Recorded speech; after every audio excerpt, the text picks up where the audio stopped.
hold music. You want to avoid it, and so do your customers. So say goodbye to hold music and hello to faster, smarter support with Salesforce. Make service more personal and agents more productive using built-in trusted AI. Then watch costs and wait times drop and satisfaction soar. Support customers in a whole new way with Service GPT. Learn how at salesforce.com/servicegpt.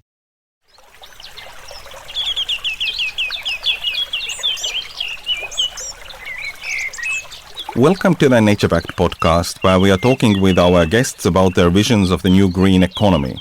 My name is Tarmo Virki, and in this episode I'm talking with Itamar Weizman from Tel Aviv. He's the head of climate investments at Firstime VC, but also a lecturer and publisher. Hey there, I'm Merit. I'm the CEO and co-founder of Single Earth, and we are building a nature-backed currency to empower you to fight against climate change and biodiversity loss. Sign up at Single.Earth and be among the first to switch to a truly sustainable, nature-based economy. And don't forget to join the discussion around climate change and biodiversity loss on our Discord channel. Enjoy the show. Welcome to the Nature Pact, Itamar. Thank you. It's great to be here. Tell us a little bit about yourself and the background of the investment firm you're working with. Yeah. So first of all, I'm 30 years old and I have climate anxiety. I think like a lot of people in my generation, we see the climate crisis as an era-defining event and also as a paradigm that requires new thinking about what we should dedicate our lives towards. I started at a very young age to think about sustainable development, sustainable thinking. This was, I think when I was 12 years old, I first saw the Al Gore movie at school. It was kind of funny. I was just talking about it with a friend, how such a small event triggered a lot of things in my future. And when I was 17, I started working at the parliament in Israel. I worked as an assistant for a parliament member called Nitzan Horowitz. He's now the Minister of Health in the new center government. And he's from a green left social democratic party called Meretz. And he was the chairman of the environmental lobby in parliament. And I was his aide for a year. After that, I went for 2 years to work for Greenpeace International, heading campaigns all over the world, in Istanbul, in Tel Aviv, in Amsterdam, and learned a lot about climate crisis. Back then, we called it global warming. This was 2010. And I saw how everything is connected, how the acidification of the ocean is connected to the increase in CO2 in the atmosphere, connected to the biodiversity loss, connected to plastic pollution, connected to loss of arable land. Everything is connected. It's one story. We've developed an economy that is working for a handful of people. And basically, the vast majority of us are not enjoying the benefits of our hard labor and work. And the next generations are going to suffer pretty badly from economic development and past investments. So I decided to dedicate my life to the climate story. I don't really call it crisis because crisis means that it has a beginning and an end, and also that you can fix it. You cannot fix the climate crisis. You can weather it, literally, and mend a few of the things that we've done. But we're going to need a lot of restoration and regeneration and rewilding work to make sure that we can go through this and leave something that we're proud of to next generations. So what I practically do is three things. I invest in climate tech. My fund that I'm a partner and head of Climate Ad, we raised $100 million to invest in climate. We already manage 120 million in other funds that are generalist VCs. Israel is a startup nation, and Israel has over 80 different funds. We invest 100 million in climate. We already invested in 5 different companies and are about to sign 2 new companies just in the past year. And we're a positive IRR fund, which means that we, during this crisis, not the climate crisis, but the tech and the crisis and the economical downturn of the bubble, we have been able to bring positive returns to our investors. We invest in post-seed to Series A stages, companies that are worth $10 to $50 million, checks of $2 to $8 million. We invest in Israeli companies only. So if you hear me and don't speak Hebrew, then I'm sorry. $2 to $8 million checks. We've invested in companies like Be Hero, which helps with pollination, and colony collapse disorder. First Airborne, which optimizes and manages wind turbine management. Lots of other companies. And that's the fund. My other work is I'm a volunteer chairman of a nonprofit I started called Radical. We're a climate book publishing house in Hebrew. So we publish great books that are optimistic in their outlook and bring new ideas to Israeli readers on how we can solve the climate crisis. Because I think that we will never invest enough money if we don't understand what is going on. So we have to bring about new knowledge. And we also need to attract new types of people, entrepreneurs and young folks to dedicate their lives into this crisis so that we can have a real shift that we need. And the third thing is I teach. I teach at the Beersheba, which is one of Israel's largest cities. I teach BA students, first year BA students. I'm just starting my second year semester in a week from now.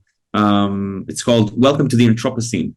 It's like a course that teaches the economical, financial, technological, social background of the climate crisis.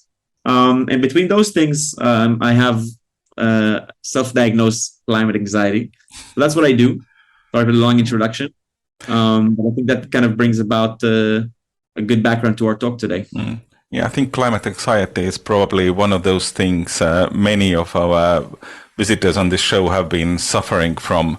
And we try to be the cure, sharing the information either on one country basis or internationally. But information is probably one of the few cures which, at least could help the patients to, start to work on their recovery, right? Yeah. Yeah, I think that the best medicine to any anxiety is movement and action, inaction and staying still. So I think there's a connection between mindfulness and meditation that helps to deal with anxiety, general anxiety. Also, it can help with climate anxiety. And I think that listening to the stories of other people trying to deal with their own climate anxiety has been really helpful for me. And I can tell you that anytime that I have an event or a speaking engagement or every time I achieve something in my long journey at work, it really helps out. And I really recommend it. I think that action is the only way forward. Tell a few words about the investments you guys have made. I mean, you mentioned a few of the company names, but what are they doing? How they are changing the world? Yeah, of course.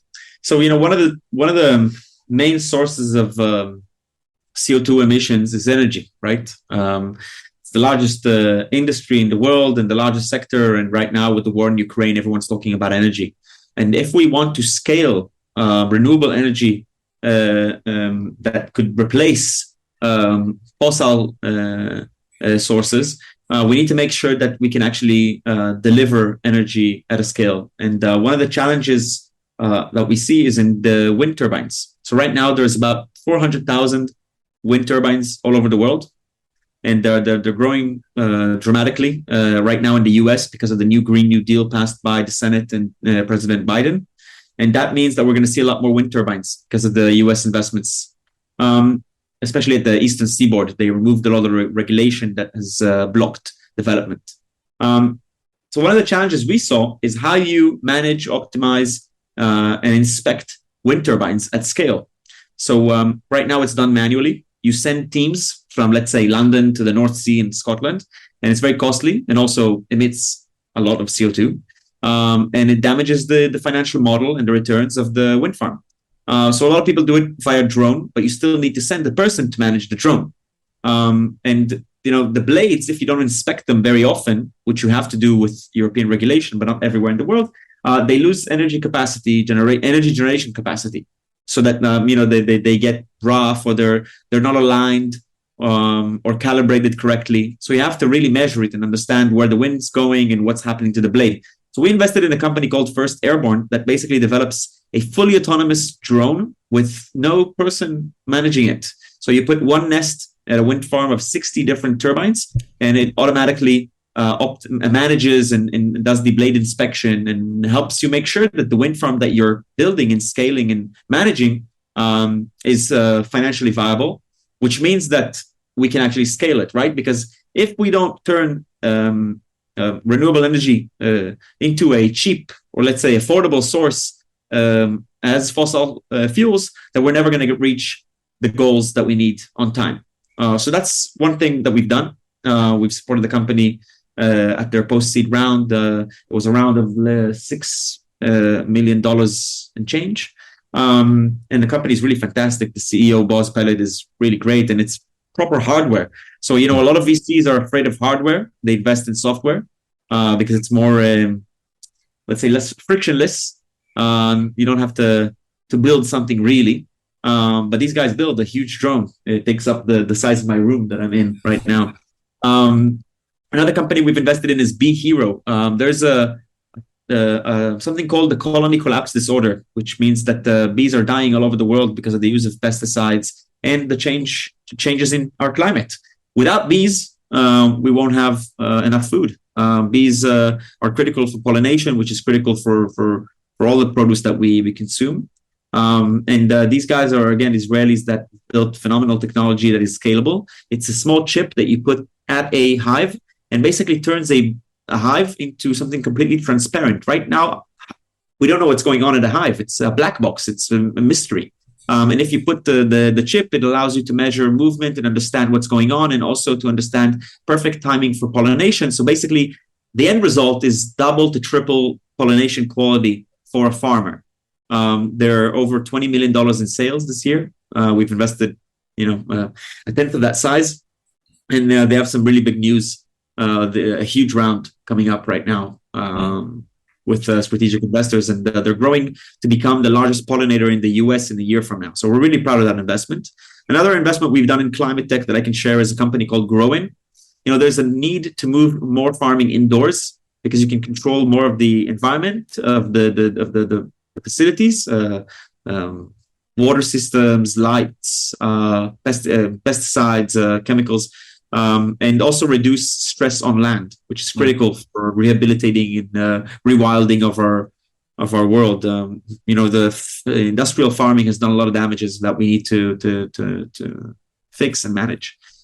So with lettuce, moving indoors is not that financially stable and relevant, but to move indoors, more complex produces like cannabis or food supplements or anything for the pharmaceutical industry is really critical. So we've invested in Growin that helps those customers basically provide a grow as a service sort of service, basically moving everything indoor and growing on an aeroponic way, which means no land is used, no soil is used, and it's over a sponge. Yeah, it's over a sponge, and saves about 90% of the pesticides and a lot of the water that is used, and it's much more energy efficient in terms of the resources that it uses. So this is another company. We're now looking into a circular economy company, turning waste into materials, and another company in carbon capture and removal. So we're doing great stuff. And Israel is poised to become a real climate tech nation. So I'm really hopeful about what we're building here. Definitely a tech nation and startup nation, but also the climate tech nation. That's cool to hear. How much there is kind of the, variety of the local climate tech startups popping up? Hearing your stories of the investments, they seem to be, with quite wide variety already. What do you mean by wide variety? Like wide different parts of the climate tech scene, sector, and also the sector compared to maybe other sectors. I mean, compared to, the typical startups building B2B SaaS models for the optimization of their sales software or something, pointless. Yeah. So I think climate tech, you shouldn't really look at it as a sector. It's more of a paradigm, because it includes a lot of other sectors like energy and agriculture and materials and construction and urbanism and mobility. So you have a lot of different things. I think what combines them is the paradigm that says, okay, we have a very, very crazy timetable at achieving net zero by 2050, which means that we need to halve emission, 50% reduction in less than 8 years. We have 7 years and 2 months, even less. That means that we need to work very, very hard. And we need to divest a lot from fossil fuels and reinvest it into sustainable tech. So climate tech isn't really a sector. It's more of a way of thinking. Because it's a wide definition for a lot of things that not necessarily have anything to do together. ESG and carbon transparency what does it have to do really with construction tech about a person who is trying to build sustainable concrete? What they have is a shared story, a common goal, and value. That's what they have. But the investor as well, not just the entrepreneur. But it's different business models, it's different markets, it's different needs, it's different teams, different timescales. So yeah, it's a challenge, right? It's a challenge. It's a challenge, and I think this 7 years and 2 months kind of timeline to halve emissions is, I mean, there might be some people who still think it's a reasonable target or reachable or anything like this, but I've spent more than 20 years in journalism, and I'm definitely cynical in believing that. I understand you. With we have an upcoming COP, which is the Conference of Parties of the UNFCCC, the yearly climate conference of all the leaders of the world. And it's happening in Sharm el-Sheikh, which is a neighboring country of ours in Egypt. So I'm taking the bus there. That's nice. I don't have to fly to my next COP. Last time I had to fly to Glasgow, which was kind of ridiculous. But I understand the cynicism. I think that it's not really helpful, the cynicism. It depends. Sometimes I wake up with it and try to shake it off. Sometimes I go to bed with it and try to shake it off. But it's not really helpful. It's not going to lead us anywhere. So I think we need to aim for the goal, even if we think it's unrealistic, because if we don't aim there, we definitely not going to get there. It's not going to happen by mistake. It's not going to happen if we intend it to happen. So even if we reach part of it, I just visited Sweden for a learning delegation to learn about the amazing things that Sweden, one of your kind of neighboring countries, is working on.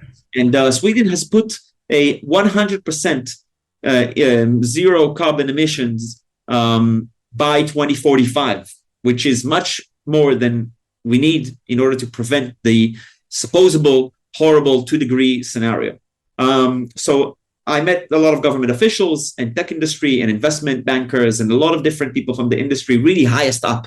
The top of the Swedish economy and political elites. It was right before the election there, so I don't know if the new prime minister who was just sworn in will follow up on that. But the 2045 goals were really impressive, and I can tell you that I saw that they all had the shared story and shared value and shared goals. So I think that we need to make sure that not only politicians and bankers have these shared stories and goals and vision and values in Sweden, but everywhere in the world. Because obviously we know that Sweden is a global leader in sustainability, and also your country, right? You're one of the leading countries in Europe and in the world in sustainable thinking and design. And I think we need to make sure that everyone goes there. How could we get that positive attitude you seem to be born with across the listeners? Yeah, so first of all, I think that collective healing requires personal healing. It sounds like a cliche. It sounds like reading off a Buddhist book, but I really believe that if we take care of ourselves, then we can be able to take care of others. And I think that the climate crisis is obviously 70% of emissions is from 100 companies. So it's not like my flight is going to change the world, but it is important to stop doing a lot of the harmful things that we're doing. Because I stopped smoking. I understood that tobacco is really horrible for the environment, not just for me.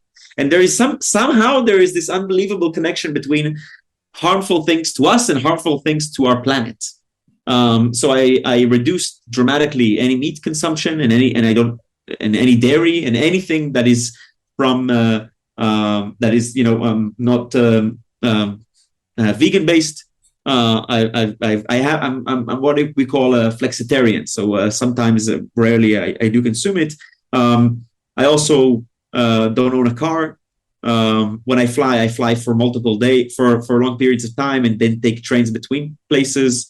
So I try to avoid these short haul flights for 3 days just for like a meeting or whatever. And we have this Zoom right now instead of traveling to see you and getting this interview done, which is something that people would have done years ago.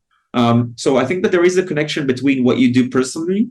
I also talk about the climate crisis at dinner with my friends. or with my family. And this is something we bring up not as a depressing issue, but as a challenge that we take upon ourselves and as a role and responsibility that we have. So I think that, you asked, how do you stay positive and how do you bring this good energy? You first have to see that you have your own mission, your own role, and that has a lot of power to it. And from that, it's easier to talk to others about their role and understand what we can do together. But I think we're living in a really interesting time. We're the first species, I think, in the universe, not in the universe, but in this world, that has changed really everything about this planet. We've changed the atmosphere. We've changed the biosphere. We're changing everything. And that means that we're living in a unique point of time. And that's just interesting, right? Regardless of the outcome, the climate crisis is just an interesting topic to talk about. And that, I used to talk about totally other things a few years ago. And now I get to talk about really everything because it's a paradigm of energy, of food, of education, of transport, of politics, local politics, global politics, national politics. So the climate paradigm could be everything, and anyone can find their own story. And I think a lot of people are now trying to, there's something called the big quit or the great resignation. Young people are quitting their jobs all over the world. It happened since the COVID hit in March 2020. And I think that there is a connection between that and the climate crisis. People understand that life is short and that people shouldn't work as slaves for other people, and that we want to find meaning in our work and that we want to be part of something good. And I think the climate crisis is the answer to all of those people who are looking to do something good with their time and not just open another e-commerce business and sell bullshit that no one needs. Exactly.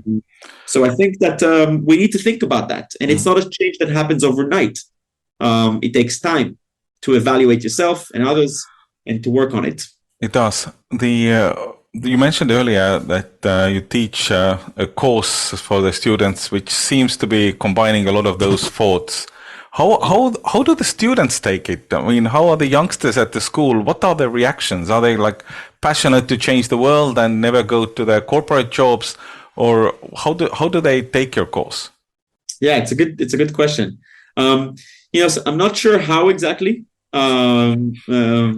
it impacts them. Some are filled with anxiety because it's the first time they really get exposed to the in-depth version of what is the climate crisis and what to do about it. So sometimes there's like a shock effect of, wow, what the hell is going on here? And then over time, I try to build it in a way that it's a yearly course. So I have like 20-something sessions. I build it in a way that at the end, they feel much more optimistic than after the first few sessions. But I think it really depends on the student because a lot of people take it on a personal level. And some people, there's the whole stages of grief, the stages of grief. Like the whole stages of grief, we have I think it's 5 stages. And the different stages of, you start with denial, you move to anger, then there's bargaining, depression, and acceptance. So I think that there is also the climate, like the 5 stages of climate anxiety or climate grief. And a lot of people are stuck in denial, especially in America, right? People are just, I don't want to hear about it. There is nothing going on. I can continue business as usual. Everything is fine. The world isn't burning. The world isn't dying. The world isn't crashing. And I think there's anger, right? We saw the 2 young activists throwing tomato at the Van Gogh painting. And I think it was a really marvelous act, really interesting because it drew a lot of attention. And there's people who are bargaining, a lot of the climate investors. We say, oh, we can stop some of this and maybe we can do net zero. And then there's depression and then there's acceptance. And I think my goal in my life is to bring as many people as I can through that stages to acceptance so they can restart with action. I think if we don't go through all of these stages from denial to anger to bargaining, depression, and acceptance, we don't go to action. I went through these stages. And this is not a typical conversation with a VC, right? The VC wouldn't talk to you about depression or anger. But I think that there is a connection here. There is a connection, definitely. Yeah. I wanted to ask you about your own Al Gore movie moment. Do you see similar moments in the students? Yeah, I showed them the David Attenborough A Life on Our Planet, and it was really fantastic. Like they were melting in their chairs. Just the sound of that British accent with the beauty shots of all the amazing diversity we have on this planet, together with the really heartfelt, emotional story of how we have changed our planet and what we can do about it. I saw that. That's why I've showed a bunch of films to my students. I've also showed this is a really great recommendation. Biggest Little Farm. It's a great documentary about a couple in California that decided to move from the city and get a farm and buy a farm that basically restores and rewilds everything and bring back nature and try to develop a sustainable way of living. And it's just a really fantastic way of learning about compost or about regeneration or about how we can restore everything that we've damaged. So I love showing documentaries, and I'm a big documentary fan. And I think that's one of the ways to help people create their own aha moment that you talked about. We will definitely add the kind of links to those to the show notes of the podcast, so people can go and find, search for them on the internet. Yeah. Looking forward, now the school year is starting. What's your next challenges? What are you looking forward to in this winter? Yeah, it's a good question. Wow, I haven't asked myself that, so I'm here on a limb trying to answer. I think that I've now understood kind of like what I should focus on, and now I need to make sure that I keep my focus. I think it took me a lot of time to understand what is climate investments, and what we're looking for in entrepreneurs, and what does Israel have to offer to the world. And also, I think that with the new turbulence in the global economy, we need to understand, investing when everything is up is probably easier than investing when everything's going down. So I think that's a huge challenge for us and for every investor out there, to understand how the new interest rate are going to impact our cash flow, and how employees are going to be kept whilst we can't increase wages that has been growing steadily in the tech market forever. There are a lot of challenges, not just financial ones. I think that every economical crash leads to a fundamental shift in the way society manages its workforce. In 2008, right after the economical downturn, a lot of great tech companies that we know were founded. Companies like Airbnb, that were a solution for extra income, or WeWork. So we're going to see a lot of great companies and a lot of large companies being built out of this crisis. And I really hope that we'll see a lot of climate tech companies being built, because that's really what we need. We don't need another non-climate company, right? We don't need another gaming or cyber or whatever company. We need someone to help fix real problems. And that's the purpose of technology. It's to equip mankind or people with technology that could improve their lives. And that's the essence of climate tech, technologies that could improve our lives. And I think the coming winter and year is really interesting to see how we can do that while also going through the different crises of energy in Europe and Russia and Ukraine and everything that's going on there, and also together with changes in the fundamental of the economy all over the world.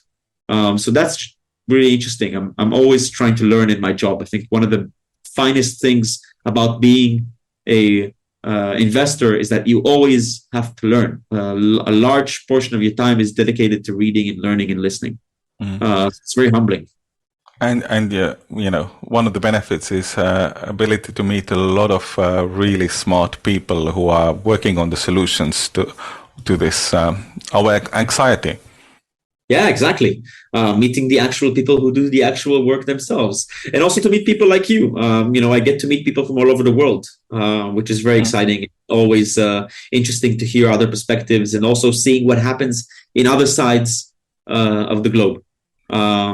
Sometimes I'm very much focused on what's going on here in my city, in my country, and I think the fact that the climate crisis is inherently a global one is really an opportunity to bring about bridges between cultures, especially in a time where people are more suspicious of other cultures and other communities. What's your hopes or expectations for your bus trip to Egypt to COP meeting? Wow. First of all, I'm looking forward to swim in the Red Sea. I think that's on the top of my list. I'm not sure if you or the listeners know that, but the temperature of the Red Sea is always steady at like 26 degrees. So I'm waiting for that. No, but I'm just kidding. I think that I defined it to myself last year at the Glasgow climate conference. The COPs have a lot of bad things to say about them because of the cynical way that government and global governance works. But it's like a climate Disneyland. So everyone comes. And it's like there's lectures and galleries and exhibitions and shows and events and side events and everything happens with a beer at the end of the day. And you talk to people from, last time I met the climate minister of Jamaica. Why would I meet the climate minister of Jamaica at any other point in my life except going to Glasgow for the COP? So I love these random meetings, and I love the fact that you can really understand other people's perspective. Obviously, I'm coming with an agenda to talk about my fund and to talk about my climate book publishing house and to work with Israeli officials. And I'm working with the official government delegation. Our prime minister is going there. And we have finally a prime minister that isn't a climate denier. We have Yair Lapid, a new prime minister in Israel. And we have a fifth election where no one talks about the climate crisis. It's really depressing. But and the fact that it's a neighboring country, I've been to Sharm and I've been to Sinai Peninsula many times as a tourist, just traveling to the wonderful beaches and the sandy deserts and the mountains. And it's now really interesting to see how it goes as a business traveler or as someone who's going for work, because Sinai and Sharm el-Sheikh is nothing like Glasgow. Nothing like it's like the literal opposite. If someone can close their eyes and imagine the other opposite of Glasgow, then Sharm el-Sheikh is the opposite. So it's really interesting to see, because also the logistics, Egyptians are really fantastic people. They're really kind, but they're not master of logistics. Maybe since the pharaohs, they haven't been really great at logistics. It's okay for me to say it because Israelis are also horrible at logistics. And that's why I hope that COP never comes to Tel Aviv, because it will be a nightmare for everyone staying. So I'm just curious to see how it is to come together. It's like 100,000 people from 200 countries coming together to discuss the climate crisis and actually try to pass policy that is meaningful. So yeah. Keeping fingers crossed that they will get somewhere. Fingers crossed. Good. Thank you for your time today. We'll try to put this episode live before the COP, so people can live and feel the COP. Yeah. Thanks. Join us again for the next episode. Thank you for listening.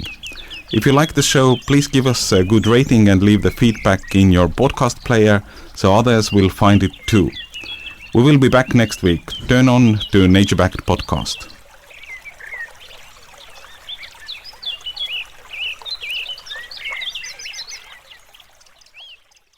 So we love the Curse of the Lake House. We love the curse. Welcome to the Curse of the Lake House. I am not a witch. Really well written, keeps you guessing. I really like the ending. Peter, otters mate for life too. Otters find the otter they belong with, and they mate for life too. The Curse of the Lake House, available wherever you get your podcasts. Electricast. Electricast. Welcome to the Candle Power Hour. Come with us backstage behind the scenes of show business spanning over 4 decades and bringing you the experiences that can only be told by the people who were there. Our guests are from the A-list, the F-list, and everyone in between. Get set for some of the most insane, hilarious, and inspiring stories you will ever hear. I'm Mercury. And I'm Diego. Your hosts for the Candle Power Hour.